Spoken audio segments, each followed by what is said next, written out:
Sentry mode activated. Target acquired.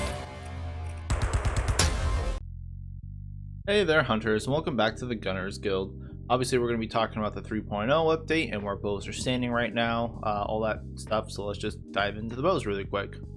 So first off, no, bows are not fixed at all. They still have the rapid cancel bug and the elemental equation is still off, and that one's much more minor compared to the rapid canceling, but still. So I'm going to be considering this a feature, and bow is just going to be horribly overpowered and there's no signs of it getting fixed, so that's just bow now.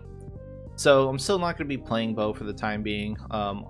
Also, in case you are wondering, no, we don't get Mighty Bow Deco this time around either. Probably won't ever get it, so we're kind of sticking to that feather headpiece forever it seems, which is fine. I mean, could you imagine getting another armor slot on bow? I mean, you can easily get free 20% crit off the eye patch alone, so yeah, maybe it doesn't need it. So let's talk about the Jet Magala gear really quick. Now, while the armor is solid and the gloves are amazing, the only reason why you would use them is if you have a normal 2 charm or something like that, because the Vite gloves are still way more efficient for the time being. And the armor set as a whole is very solid and works very well with itself and the Valfalk weapons, since you can easily take a hit to be under 80% of your HP and hold on to your Dragon Blight buff, which will buff your raw, and you can sit on Resuscitate skill and Resentment and just go ham. Because 10% more raw on top of attack 7 on top of resuscitate and resentment, like, it's kind of crazy. The set has some solid slots too, so like there's plenty of room to customize it, and more so if you have a good charm. Like, it all around Valfalk set, fucking awesome. However, with bow needing to sit on Mighty Bow headpiece and needing so many skills like con, stam surge, normal up and stuff like that, it's gonna be really hard to actually make the set worthwhile on bows. So it's not really for us. Probably for some other weapons, but it's still good regardless. Now, Booster Burb's bow unfortunately isn't going to see much use for us, just because it's a spread bow. I mean, the stats are great, but spread is just really finicky right now, and it's very niche. I'm sure there's going to be some use for it, like, it's just not up to snuff for me, so pushing this one on the side for now. Now, for the other bow upgrades we got, there's not a whole lot to talk about, but Kushalas did get a nice upgrade, just a little bit more of everything across its board. So for an Ice Pierce setup, you're definitely going to want to use Kushalas just because of the Kushala de Oro Soul for that extra 25% affinity.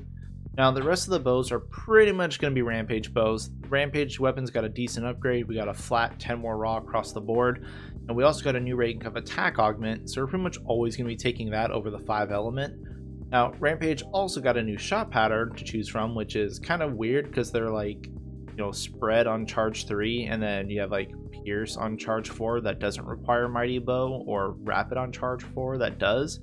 Like, I'm not really sure why you would use these, since you'd have to split your shot type skills up, but having the Pierce on charge 4 without Mighty Bow is kind of cool, just the spread before it's kind of lame. So other than the Rampage bows, the only things that we're still using are for sure Kushalas and then Nargacuga for Pierce. I mean, and you can still use Anjanat's Firebow if you want the slots, just know that it's slightly lower DPS than the Rampage Fire. Otherwise, yeah, go all Rampage and Rapids and Pierce, like, just put those in. Now for our armor sets, there's not a whole lot of change going on here as well. Using the 221 blank charm slot, you can kind of make a standard setup for Lex 3, Ellie Attack 5, Rapid Up 3, Mighty Bow, Con 4, Stam Surge 3. Now, if you get a better charm, I would recommend grabbing Reload 2 for the instant coatings, and after that, it's kind of all you. Attack, crit boost, crit, your call. Now, the Ibushi and Narwa gear that got upgraded for Storm Soul looks very interesting, with being able to get some solid skills on it when you're using 4 or 5 pieces of it. But since the set itself has no slots at all, there's literally no wiggle room in here, and no weapon really needs all those skills, so it's a shame because it's got a really cool bonus here, and it's not very usable for anyone. Other than that though, that's basically all the gear. So yeah, very minor changes across the board. Bow just got a slight power creep at this point, but thankfully the roadmap shows that we're not going to get much else in the future, so we're probably not going to get any stronger for a while. But that's basically it for the bow update. So yeah, thank you guys all for watching, and good luck out there hunters and whatever you may be hunting.